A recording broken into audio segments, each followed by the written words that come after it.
Hey everyone, thanks for joining me today here on Teslanomics. This is the live show I do where I recap all of the Tesla news and answer your questions that you submitted in advance of today's broadcast. So first and foremost, it's Memorial Day here in the United States. This is the day when we celebrate our soldiers and military service members that lost their lives in service of our country.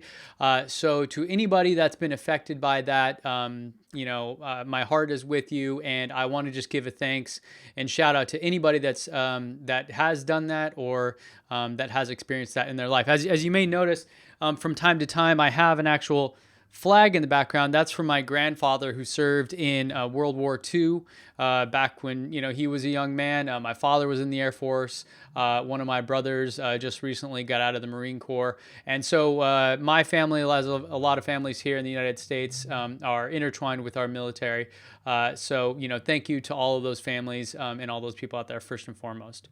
So with regards to Tesla, I have some big stuff here and I have some closer to the vest stuff. If you have questions during this conversation, feel free to leave them in the comments below. It may be a little while before I get to them, so if you want, you can hold those till the end, as well as the super chat features enabled if you want yours to kind of stand out using the little money symbol down below for $1 or $2 or whatever you feel is appropriate. So let's just dive right into it. So my short for the week, this is the thing betting against, or the thing that I am not a fan of when it comes to what's going on with Tesla, and that is Tesla in India. Now, recently Elon tweeted, and I'll pull up a website here to show you more.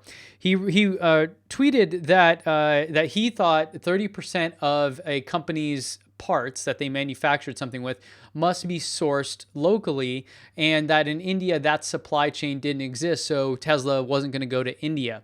And in fact, they got a response from the Indian government. So let me show you what they said there, and let me switch over to that shot. Okay, so you can see here that the government was saying that no local sourcing is required for manufacturing. In fact, it comes down to textiles and other types of goods, not manufacturing. And so they clarified specifically saying that it was not correct, that the FDI policy in India does not mandate any such minimum sourcing of components by manufacturers. After manufacturing in India, a foreign investor is permitted to sell in any manner, wholesale, retail, including e-commerce. FDI policy also permits wholesale of imported goods in India without sourcing conditions. It is only for retail trading of goods that sourcing conditions are mandated. Conditions are not applicable to manufacturers as goods are manufactured in India.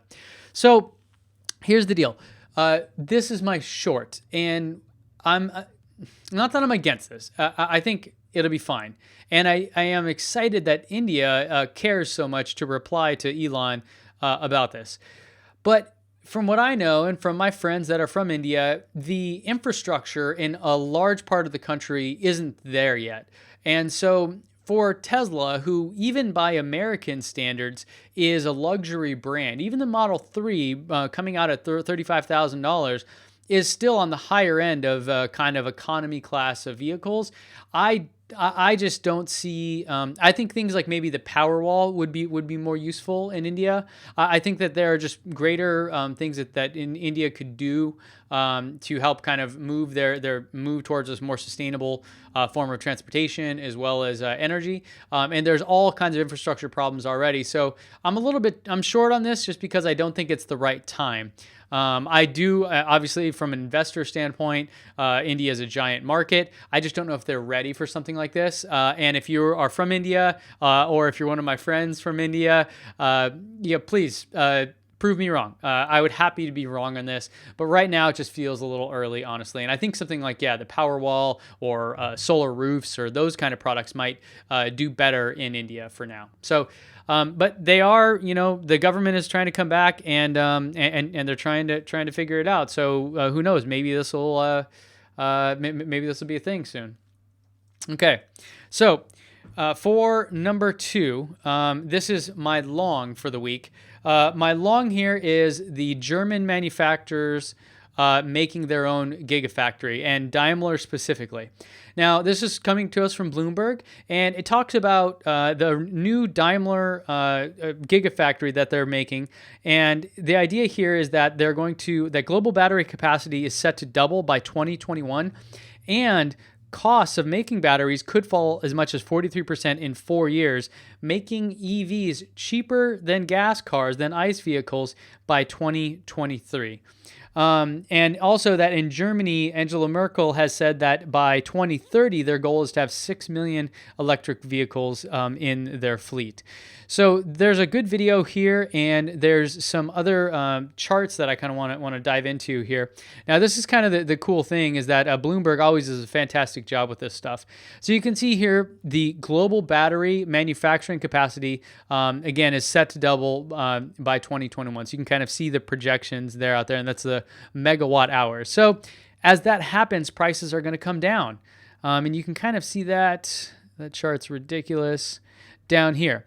So the lithium-ion batteries, as they get cheaper and cheaper, obviously the major cost of the electric car is the battery. So they're going to become more and more affordable, and things are just going to get better for the EV market. And it's really we're getting closer and closer to what I find will be the tipping point, or the time when it starts to become more mainstream in most developed countries. Europe actually has a pretty bad record for this. Some parts are doing okay, but in general, in Europe, EVs are not doing tremendously well. So you can see, and in fact, a video I did last week about where Tesla needs to get their battery prices in order for the Model 3 to be profitable. You can see it's actually right around here, right? It's about the $130 mark, $130 per kilowatt hour. And according to this chart, if this forecast were to be believed, that wouldn't be until about 2022. Hard to say. And so I think they'll get there faster. I think there's some stuff that's going on at the Gigafactory that hasn't been reported yet that will surprise people and will show that they're able to make these batteries for even cheaper. I'm not sure what. It's just an intuition I have. And, Bloomberg also put out this chart here, which talks about the gas car versus the battery electric car. And you can kind of see as prices come down and where they're predicting that. Now, there are other predictions out there, of course. Some people saying that by 2021, it will be the real tipping point, and that by 2030, 95% of cars will be electric and autonomous. I'm not sure on that. I think that's a bold prediction, which smaller think tanks and stuff like that are, incentivized to make.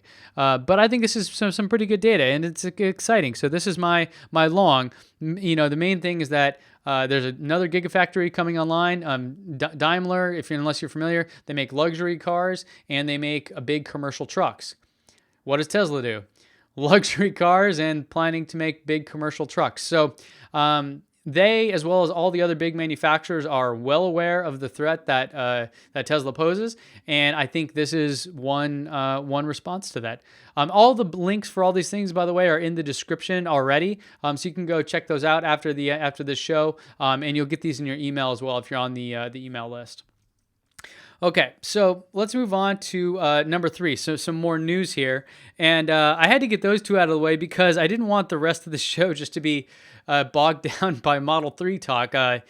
Man, every day now it's like Model 3 this, Model 3 that. I mean, this car, it's coming along, and so much stuff is coming out. So I have here a new site from Tesla, and this is basically comparing the Model S versus the Model 3. So first off, you can see the difference in size on top. And then you can kind of go down and compare each different item. So they did this, I think, a week or so ago, and then they just updated it just a couple days ago. So we'll just run through these real quick. Performance. Model S, as you know, is fastest production car in the world. Reasonable, I'll say. I saw that there was another supercar that just beat the Nürburgring track record, but that's like 1.9 million pounds or something like that. So forget all that. This is really the fastest production car that anyone can afford. But the Model 3, 5.6 seconds to 0 to 60 is still pretty damn fast. When it comes to range, we're looking at 215 plus miles. I'm sure we're going to have more information coming out about that relatively soon, or as the configurations open up. The supercharging, it'll be pay per use. I did a video on this, which lays out the costs that they have stated, Tesla, and you can even plan your routes across the US and stuff like that, and see exactly where that'll be. Here, hold on a second. Let me get my video out of the way. Sorry about that. There we go. Okay, better. And so you can use that dashboard that I built, which has that calculator essentially to show you how much it'll cost to charge using your Model 3. But again, supercharging is for travel, and so unless there's one at your work or right near where you live, you're probably not going to use it that often. So I wouldn't really worry too much about that. In terms of passengers, yeah, of course, the S has 5 adults plus 2 children if you get the rear-facing seats. And then there are the 5 adults fitting in the Model 3. I'm questioning that a bit. The back seat of the Model S, I feel, is a bit tight. I'm guessing that the Model 3 will be even tighter. I mean, it's okay, but it's not something that I would feel comfortable sitting in for on a long road trip. This is actually a big one when it comes to cargo. So the Model S is phenomenal. I mean, I can fit so much stuff in there. With a car seat and a surfboard and a stroller and all kinds of stuff. I mean, it is a monster when it comes to the amount of storage it has. And the Model 3 will have less than half of that. Now, I'm hoping, and what I understand is that they're making the what they call the aperture, which is a confusing term for me, but the size of the opening for the trunk is getting bigger. So the seats will go down, and you'll be able to fit quite a amount of stuff in there. But really, the big challenge was whether or not that opening was big enough. So that's what's going on there. Now, the 1 display versus the 2 displays, we've seen so many photos, and I'll show you some of those new ones coming up. So that's pretty set on that. Less than 100 configurations. My guess, and this is somewhat informed, is that we're going to see some kind of predefined configurations because there's so few already being produced and shipped out. And then, when you go to order one, you'll have a very limited option, very few options with maybe the difference of software upgrades. And that'll help with delivery times. So delivery timing there, but this was the big deal. So the features were added. Originally, this was blank, and then they added it over here on the right. So we already know what the Model S has, but on the right side, you have the full self-driving capability. The fact that that's going to be an option in this car, I think, is phenomenal. The aluminum and steel body, so there's a bit difference there. I think if you live in a colder climate with snow, that may pose some challenges for you. The coil suspension, so no air suspension. It doesn't look like. An optional glass roof, so meaning probably the default will be a metal roof. And then 18 or 19 inch wheels, not the big 21 inch wheels. So from there, this is one of the big pieces about the Model 3 for the week. And along with that, very recently, we also got new photos. So this is coming from Teslanomics, which I definitely recommend you subscribe to and check out because they have all kinds of good news. And here, this is insane to me, the quality of these photos. A lot of what we've seen to date has been kind of drive-bys or dash cams. This is the first one where it looks like whoever it was, the employees or whomever, intentionally were doing this. Now, I don't know how they got leaked, but here they are. So you can see the dashboard. And one of the interesting things about the dashboard here is that it is missing that binacle display, the thing right behind there. And if you watch when I did my review of the NavD, which is that heads-up display you can put in there, I think it would actually fit fantastic here because you don't have the big thing sitting right behind the dashboard like my Model S does. So if you're interested in that and you liked my review of that, I do think now that I see photos like this that it'll fit really well. So I would consider checking that out. And there's a link to get that in the other video about it. So on this side, you can see that the handles, the new shape that hasn't changed. Everything is looking really good about this car, I guess is what it comes down to for me. Here's apparently the guy driving it. Again, it looks like someone was riding on a bike or something. Okay, maybe that was a bit better, but it looks like someone was posing for these photos, and so it does look a little suspicious that these were leaked. Maybe Tesla's doing this, on purpose. Who knows? And then from the back, you can see that it has some sensors and a number on it. And one of the funny things is the panel gaps. You can kind of see that the paneling there on the side where the charge port is kind of loose and big, as well as the trunk. I'm guessing that, these are maybe still prototype cars where they're working on some of these bits. And so this, who knows how advanced of a release candidate this one is. But it's going to, I'm sure these things will be shorn up as it gets closer to production time. Okay, now let's bring back the picture-in-picture. Good to go. And next on our agenda for today are Tesla Model S sales. So it comes to us from Electrek, where they pulled together some data and they found that the Tesla Model S outsold Mercedes S-Class, Porsche Panamera, and the BMW 6 and 7 Series combined in the U.S. Now, I do have a video coming out later this week that talks more about the U.S. market and EV sales. But I want to give them a tip of the hat. I think they did a good job here. They pulled in some data. They did a chart, and you can kind of see how ridiculous it is. Now, this is good news for Tesla, but overall, I guess, the idea being to switch over to more sustainable forms of transport. I'm not too worried about Tesla being the leader in this. The bigger message I see is that Tesla didn't just make an electric car. They made the best luxury sedan in the world, and here's data to prove it, in a country that is obsessed with luxury sedans. So when folks like myself or others, go out there and talk about this comparing to a Mercedes-Benz S-Class or a BMW 7 Series, and people don't like that, all I have to say is look at the data. I mean, it is in this category, and it is outselling them. Now, it may not have ostrich skin seats or some crap like that, but in terms of the features it offers, it's second to none, and it proves it. So as an investor, I'm excited about this, and I hope it continues. I hope once the Model 3 starts to come out and people realize it's not the Model S, that actually Model S sales will pick back up, because from what I recall, Model S and X sales were slowing down a little bit as kind of people are anticipating the wait for the Model 3. Okay, so the next item to talk about today is the referral program Crackdown from Tesla. And I guess I'm short this. And let me just show you the tweet here. And then I'll talk about where it's coming from. So whoever this guy is, Station to Station, wrote, as an owner, please do away with referral code program. Too many YouTube owners hustling their YouTube channels to gain referrals. Ouch, jab, right at me, right at all my friends that do this stuff. Elon reported, we'll shut that down. The point is to provide something special that only existing owners can give to friends, and it is limited to 5 people. Now, let me go up here and read part of the referral agreement that is really, really poignant here, and that is the section about good faith. And Tesla says, we introduce programs such as these in good faith and expect that the same good faith in return.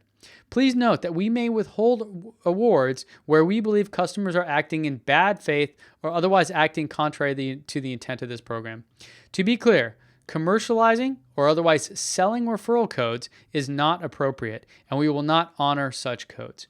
We cannot cover every nefarious scenario, nor will we attempt to, but we do promise to be fair and reasonable. So here's the deal. I'm not sure who the user was that did that, or how much meat is on Elon's response. But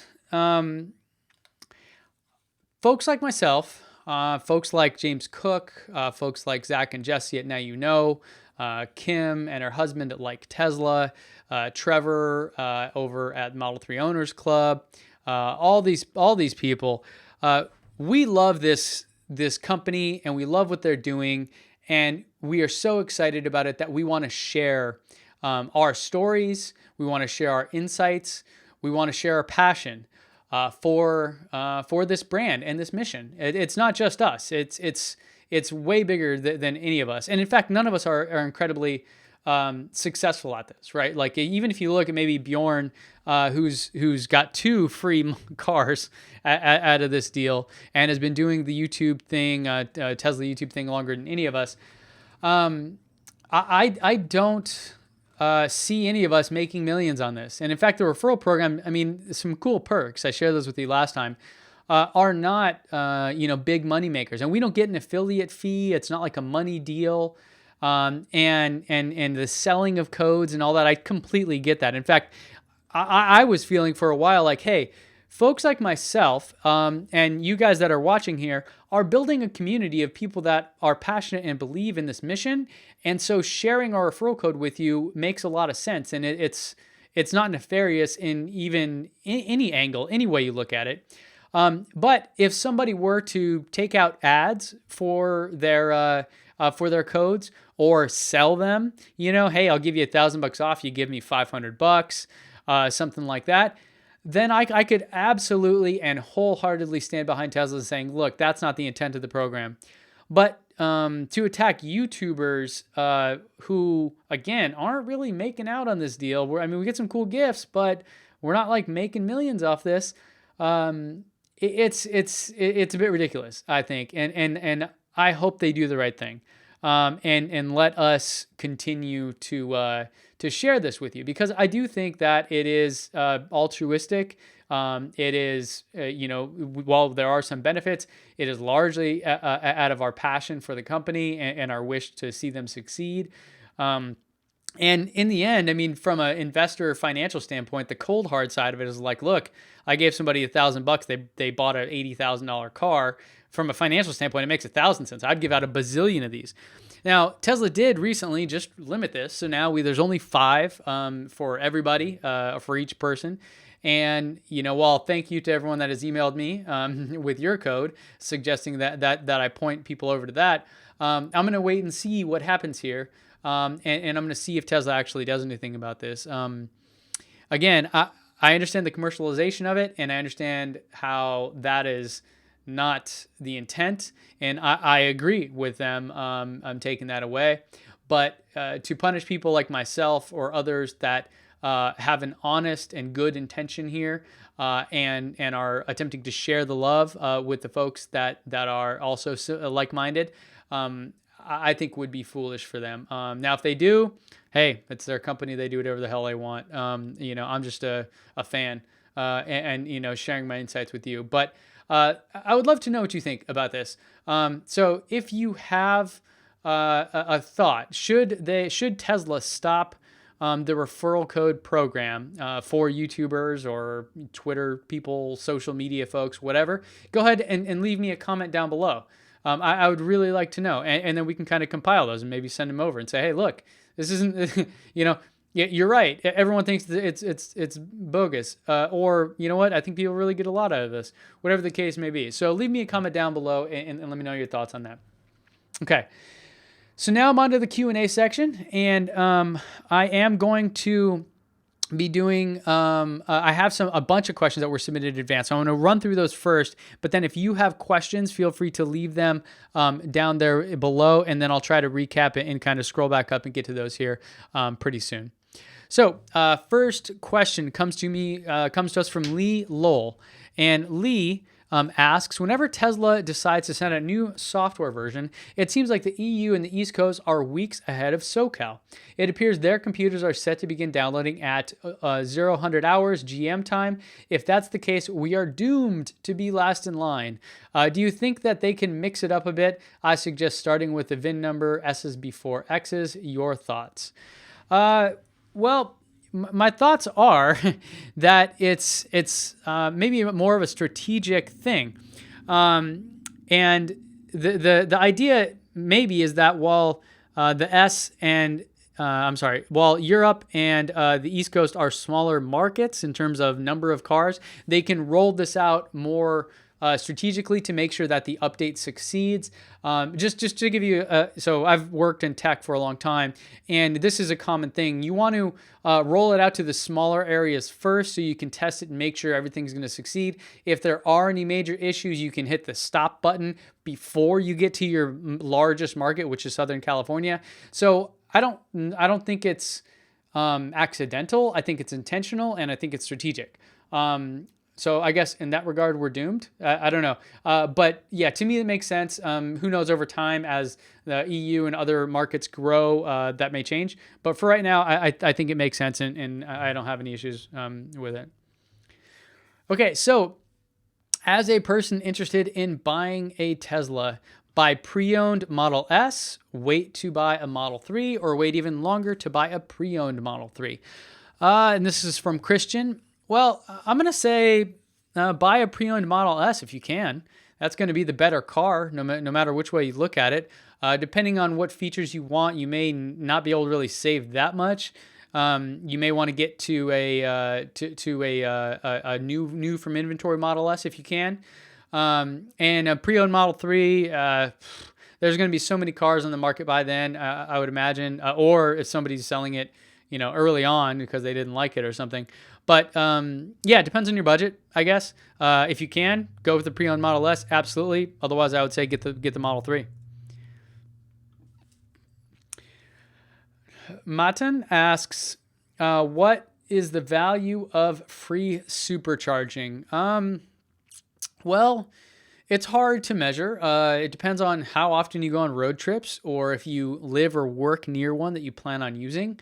And also the cost of electricity. I don't know what part of the world you're in and all that, but those things vary greatly. So there's a lot of variables here.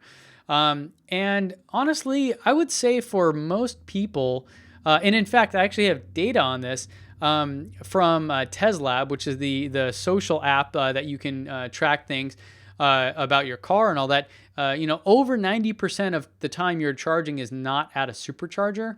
And so it's gonna vary, but I would say it's actually kind of low. If you want to go on awesome road trips across the country, then this is awesome for you. But I would say the majority of people going to work and back, living their lives, maybe going on a road trip once in a while, it's not going to be that much of a difference maker. If you can get it though, hey, more power to you. Gary asks, will people who have a Tesla in production now, but not delivered yet, who used the old $1,000 referral code get free supercharging? Gary, I have good news for you. The answer is yes. And let me prove it by jumping over here and showing you this. So this is an article from Electrek that breaks it down. And I highlighted the section here, which says, in other words, a Tesla Model S or X owner who bought a new car since January 15th, 2017 has free supercharger access now and for any other Model S or X, not Model 3, that they decide to buy in the future. If they do decide to upgrade in the future, their current vehicle wouldn't have free supercharger access for the new owner, meaning that the free supercharging is for you and that vehicle, and then for you for any other vehicles you buy. So there's that. Yeah, you're good to go with the free supercharging. Mohan asks, if 30% of the global market for automobiles could go electric in 10 years, what would the impact be on the oil-producing countries or states in the U.S.? At 50% or 70%, what might the impact be on jobs, GDP, etc.? Could you speculate on the shift of global power? That's a very big concept, or on companies like Exxon? I know a very broad question, but sure should be of interest to all of us. I am a Tesla owner and I want the world to move to sustainable energies and zero emissions. And Mohan is also a Patreon supporter, so thank you for that. Here's the thing. Energy companies are not stupid. They've been doing this for a long time. And they are already making the shift toward away from oil. And as I mentioned earlier, and if you follow the stuff in the news, in 2020, it always is a couple years out, but VW is going to have a ton of new electric cars. Chevy is apparently going to be making some more. A lot of other folks are going to be making a lot of cars here. So I don't think that the shift of global power is going to be as dramatic as it may seem. because all these other companies are already kind of on board with it, even if it's kind of secretly. VW is probably one of the biggest ones because they're one of the biggest manufacturers in the world. Daimler getting into the mix. There's so many. Ford, all these big companies are shifting over to electric vehicles. How soon it will happen, I think actually largely depends on folks like us that are pushing it forward, that are forcing people to see the value and the benefit of this. So I don't think it's going to be a big shift in global power, honestly. I think Exxon will be an energy company. They may not be an oil company, but they'll be an energy company.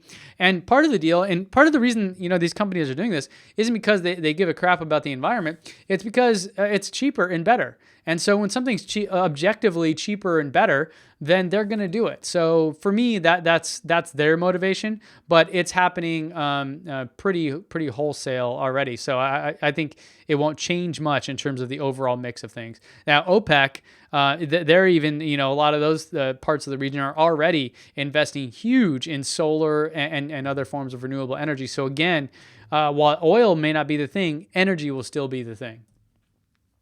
Thanks for the question. Robin asks, I believe that machines would not only drive safer than humans, but also more fuel cost efficient. No revving, optimal acceleration. Is there any data to support this? A follow-on question is, given these benefits, should Tesla's AutoDrive learn how a driver drives to make them more comfortable? Or is it better to have a default modes like aggressive or polite? So 2 questions there, 2 things to unpack. First, yes, there is data to support this. And I saw something recently that's saying that accidents, for example, were reduced by 40% with Tesla's autopilot. And that's just the autopilot feature. That's not the full self-driving. Other estimates out there, really show that number for accidents and for safety dropping tremendously, which if you talk about fuel/cost efficient, let's kind of zoom out a little bit from there and talk not just about fuel, but just about the overall cost to society of having automobiles as our form of transportation. And one of the biggest cost is accidents. And so if you reduce those by a huge percentage, you're overall going to be more efficient at transporting people around. Not to mention, we may dig tunnels and automate most of it anyways. So I think that'll be really big. Now, the more interesting question here is whether or not the car should learn how people drive. And if you saw Elon's recent tweet about how the Autopilot 2 is getting better at becoming more silky smooth, I think he said, it's because, for a car to be like technically correct, how it adjusts and how it steers are very mechanical and not human-like. So not, if you need to get over, you're not going to necessarily jerk the car over. You're going to kind of slowly do it in a more gradual fashion. So I think the cars are going to learn to drive more, I guess what we would say natural, like a human is driving. But I don't think they'll ever have modes like aggressive or polite. The bigger question here is whether or not car ownership is going to remain a thing and for how long, because there are a lot of people out there estimating that the autonomous nature of these cars is going to really kill car ownership. And Tesla, of course, banking on this with the Tesla network, which we haven't talked about in quite a while. But that will be a more interesting thing where people don't own a car. And so there is no notion of learning how to drive like you. It's just learning how to drive more human. Of course, obeying speed limits, stopping at stop signs, all those kind of things. So I think this is a super big topic, and I am so excited to talk about it more as kind of more things happen. Let me see. Thanks, Robin, for the question. Rick M. asks, is there a way to get on the list now to buy a Tesla Model 3? Yes, go to Tesla.com, order one, reserve one. And that was it for my questions submitted in advance. I'm going to switch over now to questions that you have down below. And one of my lights went out. Oh no. Okay, well, hopefully I'm still well lit enough. Maybe I can adjust this for you guys. There you go. The camera has a hard time focusing if it's not set up right. So let's take a look. I'm going to scroll up here and see if we have any questions. Jonathan Parent asks, any best guess on the color option for the Model 3? We've seen 5 so far, and just recently we saw a signature red as an option as well. So we assume it's signature red. It was a bit dark out, but hopefully that answers your question. So go check out Teslarati's site. They have a bunch of articles on that. So Ohas Rastogi, sorry for the pronunciation, asked, can you please talk about Tesla entering India? Rewind, DVR, or wait for this to post later. And yes, I am talking about that. And I have a link as well to an article about that. Let's see what else we have.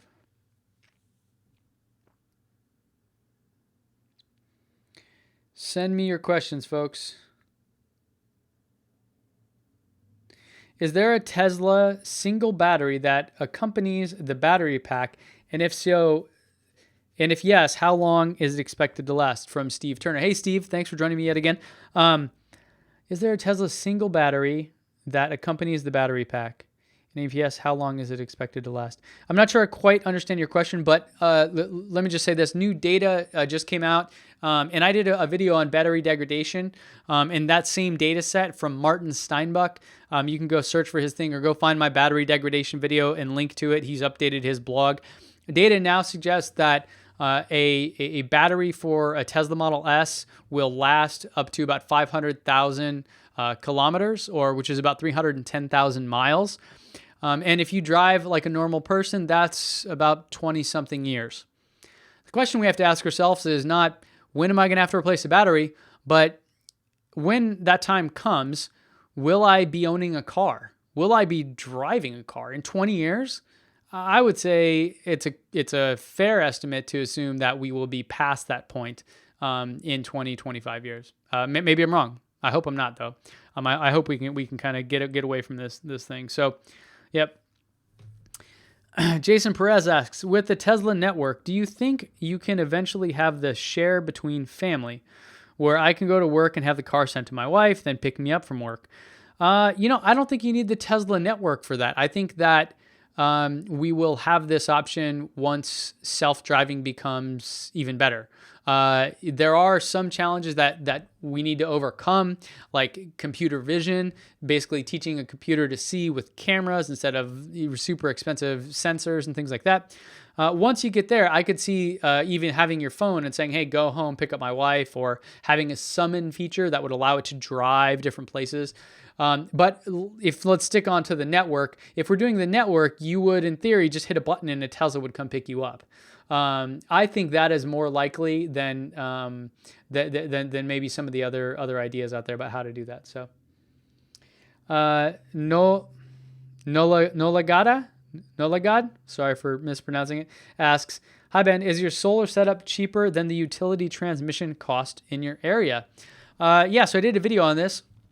And I paid about $20,000 for my solar setup. It's a 5.2 kilowatt system, 16 panels, micro inverters. Correct me if I'm wrong. It's like a little inverter on each one, connected, with a 25-year warranty on everything. And so it comes out to be pretty cheap every month. And so in fact now I'm building up credits essentially with my utility company. So I'm not paying anything for electricity right now. In fact, I'm gaining. If I go log into my bill, it has a negative balance. So yeah, I mean, things are going well on that front. I think as time goes on, as the months wear on and we get in towards, which ironically, it's Memorial Day here in San Diego, big military town. You'd think this is going to be, America at its finest.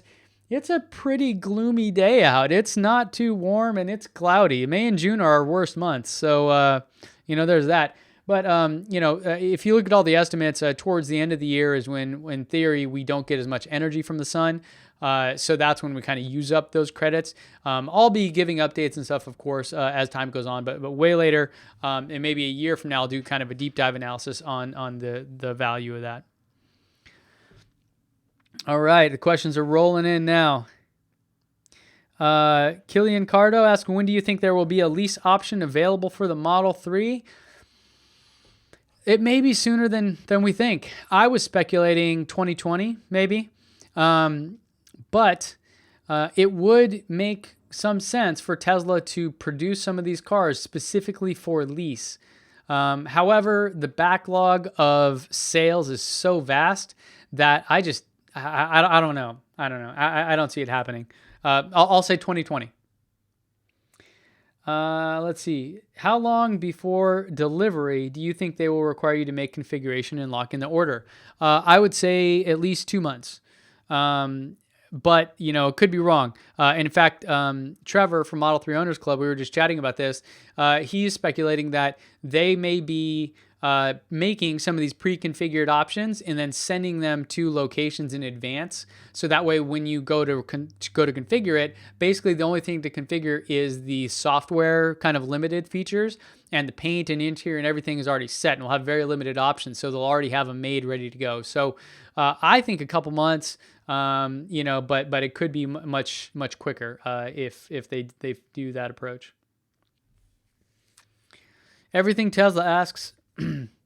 Says also the same battery will cost much less by then. That's very true. If we even need a battery, and who cares if we're not driving? That's a bigger question about car ownership. I think is a really interesting topic. Bill Robinson asked, do you know when the Buffalo factory will be producing the Tesla solar roof for Eastern sales? I don't know, but there was an article about the solar roof being sold out through well into 2018 already. So if you're interested in that and haven't already got in, I would go now. Because then you'll get in contact with them and they'll start to help you figure all that stuff out. Miko asks, have you talked about the solar panels on the Tesla? They could improve the battery life. What do you think? I'm enchanted by this idea of a car that has solar panels on it that can charge it and you can effectively drive forever. I believe Panasonic released something, and I don't know if they're partnering with Honda or Toyota, I forget, that would do this. But it'll be very, very minimal and won't produce nearly enough energy to charge the car, certainly not while it's driving. But hey, I just in general, I love the notion of like, hey, let's say I park my car outside and it's sunny. It's just sitting there getting free energy. Why not? It'll be much better if and when we have solar paint and other ways of attaching solar to where the entire car is covered in it, that kind of a thing. And it could be significant or substantial to the charge. But right now it seems more of like a novelty, honestly. I think it's cool, but I just don't know if the tech is really worth, I probably wouldn't pay extra for it unless it was like really going to work. Seth Adams, how many referrals did that gentleman get to receive his Tesla S?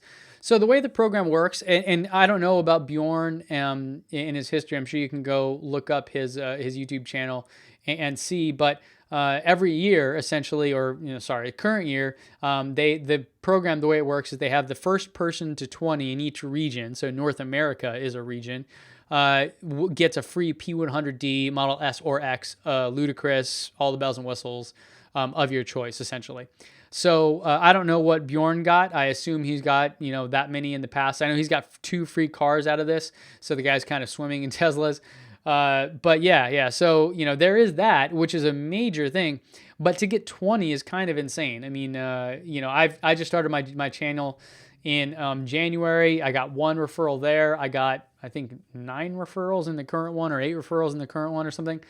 So it's possible for sure, but who knows? But again, back to that point, I'm against people taking out ads and spending money and selling these things. But folks like myself and others who are just passionate about the company and who share what we know and we spend the time and invest. I mean, it costs money to do what we do here, and we don't really make much of a return, if anything. So this really is about, the altruistic intent. This is like, we love this company. We love the mission. We wanted to see it succeed. This isn't some scam to make money, So I think it's lame if they do kind of penalize us in any way. So got a question there. Are you working in or with Tesla? No, I'm not. Model 3, aluminum, yes or no? It looks like it'll be aluminum and steel. I don't know if that means you can choose or if they're going to be a mix of the two. Who knows? If it's aluminum, I would get that because it would be lighter and get you further mileage. So,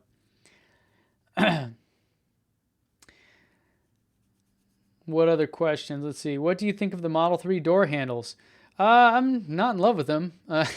I love my Model S door handles, although they do have some weird quirkiness where sometimes they pop out and you can't open the door quite yet. It's kind of funky, but that would be nice if that were an option. But they want to simplify it, so of course it's not going to happen. So, What day is the factory tour and Model 3 viewing with Like Tesla? Nate Dog 2400. That is this Saturday, coming up on Saturday. So Friday, a bunch of us are getting together in San Francisco. We're going to record some videos. We're going to talk about some stuff. We're going to have dinner and drinks and have fun. It's going to be a little Tesla YouTuber convention, summit. I don't know what you want to call it up there. So we're going to have fun. And then Saturday's the tour. I'm going to take some photos and do as much as I can, but you know, I'm not really a vlogger, so I'm going to be more interested in the facts and figures and those kind of things. So I'll be coming back to you with something for sure. But stay tuned to Like Tesla's channel, or Now You Know, or James Cook, or Model 3 Owners Club. A lot of us are going up there. So they're probably going to be doing a lot better job of covering it than I am. Question, is there any info on solar roof efficiency? I haven't seen any, but that's a big question. And in fact, I'm curious about how that stuff works, and whether or not it's actually better than solar panels. So there are other companies that are doing this, by the way. So someone really was pissed that I was saying that in one of my things. It said that there are other companies that make solar roofs. Now, granted, Tesla's doing it unique and it's whatever, but this concept has been around for a little while, and there's other companies out there. But that was the big knock, was that they weren't efficient and that they weren't cost effective and all this. And so that's a big question. I'm actually really curious about that myself, and I would love to cover that once more details come out. Are we live streaming the summit? No, that's not the plan, but who knows? Stay tuned. Maybe we will. Live streaming, by the way, is actually hard. I got a new computer just to be able to do this at like any rate of success. So in order to actually do live stream, you need some serious computing power. I have a brand new iMac, 32 gigs of RAM, a quad core, 3.6 gigahertz processor. I mean, this thing is like souped up. You know, you've got lights, mics, camera. So it's not as easy as it sounds.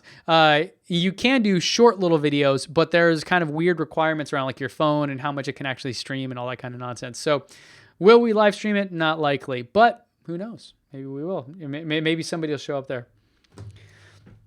Are you going to make a Tesla commercial for Project Love Day? I did. Go check it out. Just look for Project Love Day in my videos. It's called The Plan. And it was featured as one of the top 5 on Teslarati and a few other sites. Tesla themselves retweeted it. So we'll see. I think that program is ending soon. I think June something. So who knows? Maybe I'll get selected from there. It was my voice. Always feels weird hearing your voice in situations like that. I've got a lot of positive feedback. My wife can't listen to it. I have a hard time listening to it just because it's your own voice and stuff. So there's that. But yeah, go check it out. The whole mission behind idea behind my Love Day video, and it goes a little bit deeper into my view on technology. And I've been working in the tech industry since 1998. So it's been almost 20 years now. And my view generally is that all the tech we have today is so like infant, boring stuff, and not even near what we're going to see in the future. Like my phone is a brick that totally sucks. And this is the brand new Google Pixel. You know, and here's, this gets a little bit deeper. And sorry, let me have this tangent for a second. This gets a little bit deeper into why I love Tesla.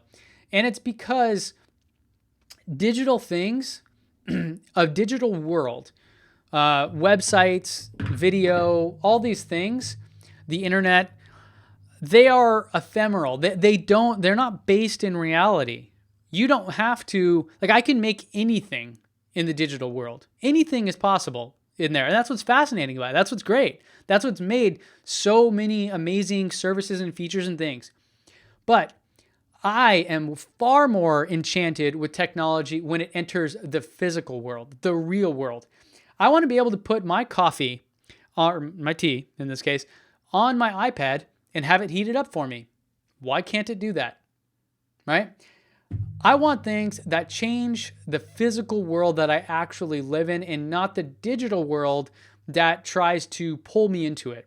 And that was the kind of premise behind my Project Love Day video, is that we've, in many ways, stopped innovating in the physical world. with the exception of a few companies like SpaceX, like Tesla. If you look at a car, for example, and I've been a hater on cars for a long time. Before I bought my Tesla, I had a 1999 Toyota Tacoma pickup. Why? Because cars are crap. Their technology is so lame and so far behind. I remember I had a Honda Accord for a while because I was driving far for work and I needed something that was cheap and reliable.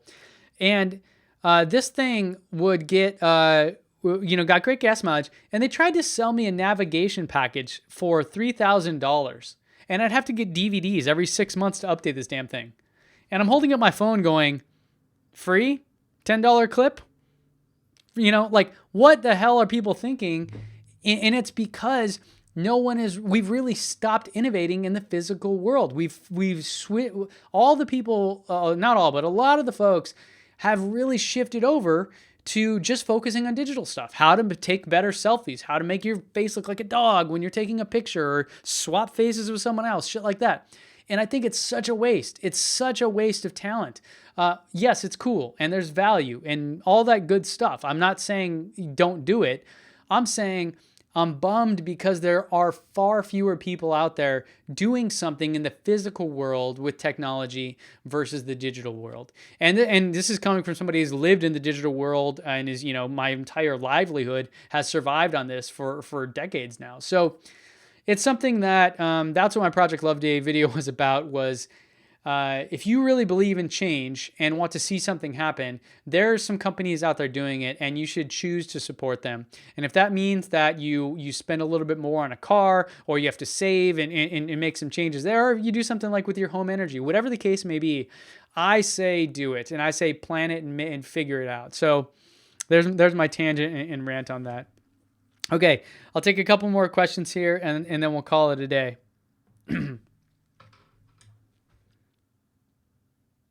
Just build an app for that. Exactly. Do you think the Model 3 will noticeably drive less nice and comfortable than a Model S? From Mikel David. Hopefully I said your name right. I don't know about that. I think it'll drive nice. I think it'll be a comfortable car. It won't have air suspension, so that part won't be as good.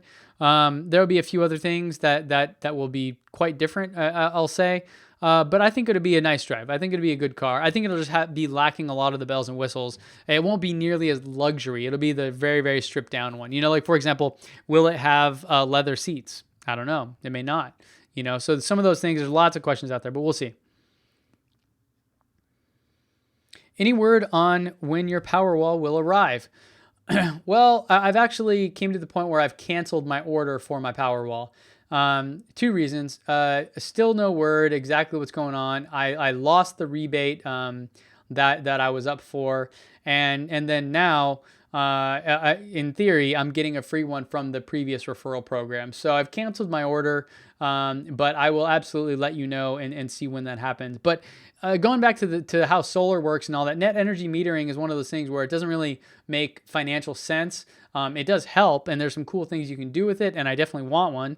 But at the same time, it's not really super critical. So, there's kind of 2 sides to that there. Okay, last question, or maybe a couple more here. Which model do you own? I have a 2013 Model S 60. I bought it used with 10,000 miles on it. I don't drive much. It doesn't have any of the bells and whistles, and it goes only 200 miles on max charge. Still the best car I've ever owned. Completely, blows any other car out of the water when it comes to speed and performance and all that kind of stuff. And I have like the lowest of the low, and I paid $51,000 for it. So, because I'm not really a car guy. If you can tell my channel, I'm a data guy that loves tech, and Tesla just happens to be the most tech. And again, getting back to the physical world, a company that I am just infatuated with. So yeah, there's that. What do I think about Elon's new boring company? I did a video on this, talked about it. I'm long on it, but I'm a little skeptical to see exactly how it works out. It's a little bit too far out there for me. But if and when they can prove it, then I'm in. Alan Butler, is there any information on performance of the new 2170 battery? Not that I've seen, but I am talking with a friend of mine who is a battery expert. He has a channel, Jehu Garcia.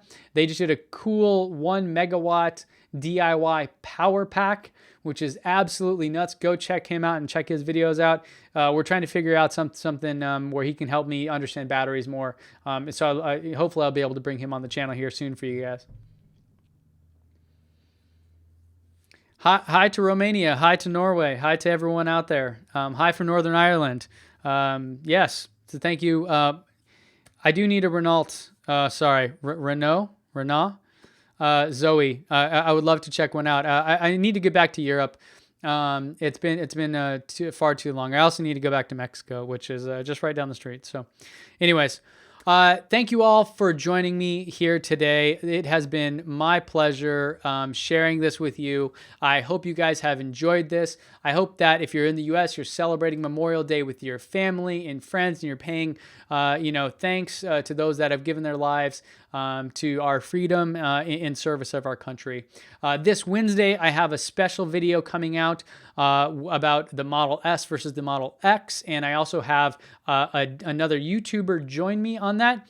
Also, I have a video on Thursday coming out about EV sales in the U.S. and how they've been doing for Q1. And then, of course, this next weekend, I'm heading up to San Francisco. Next week, I'll be in Santa Barbara doing my other job, which is recording data science tutorials for LinkedIn.